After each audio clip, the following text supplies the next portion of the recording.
All right, I've gotten a lot of good questions on home workouts. I know some of you won't have some of this, like this glute bridge from Brett Contreras, but you don't have to have this because you can use a couch, you can use any type of bench you have to set this up. You can use a med ball, you can use a person, you can use a modified bar. Today, I'll be using bands. They're very heavy bands in some portion because this is one of my power days, and this will be the glute bridge. For my glute bridge, I like to use bands about 2 inches above my knees. I use two. I use a level 1 and a level 3, sometimes level 2 or level 3. It's also Brett Contreras' bands. I like these bands a lot, very durable. I like to have an extra concentration in the glute, so I have the bridge while I'm rotating the knees outward, which is going to contract the glute as well from 2 different points.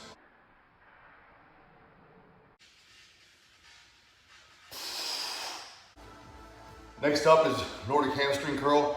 Like I said before, most people think that you can't do these type of exercises, the glute bridge, Nordic hamstring curl, and a couple more you're gonna see today, and actually still build hypertrophy, become stronger, muscles become larger. It's absolutely incorrect. If you have load and volume and concentration, time and retention, and you are actually using, I like to say RPE of 7 to 9, but you're not maxing out all the time, you're gonna grow.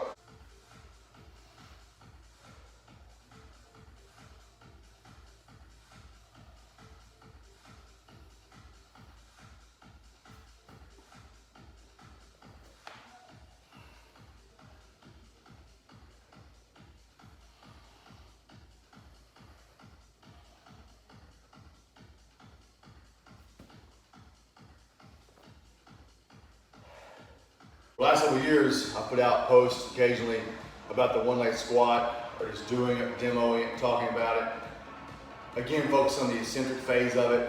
Leg behind.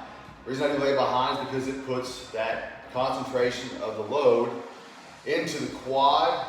It hits the glute and the hamstring, where the traditional pistol, not as much as the glute, mostly frontal quad, lower portion, and you feel a lot in the knee, not a great amount of hamstring.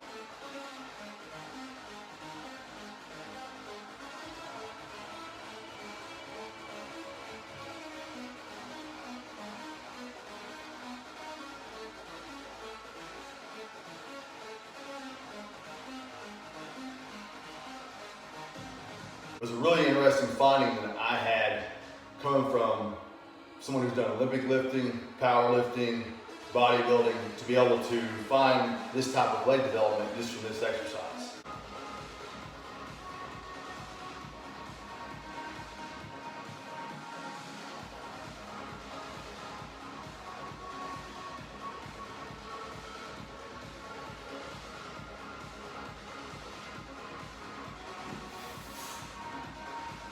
Most think with quad, you have to do a leg extension, something along those lines. You have to have a typical machine or piece of equipment. That's not true at all. And people underestimate bands, to be honest. Even though there's a lot of science, a lot of people have proven it from their action.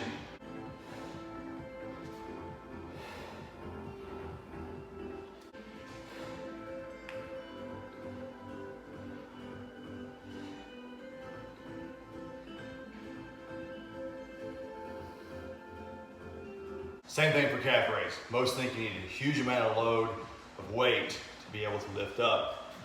Again, if you use unilateral along with a deficit that your calf and heel can decrease to give that good range, using no hands, no way to stabilize, and truly come up on your toes as high as you possibly can, and holding that.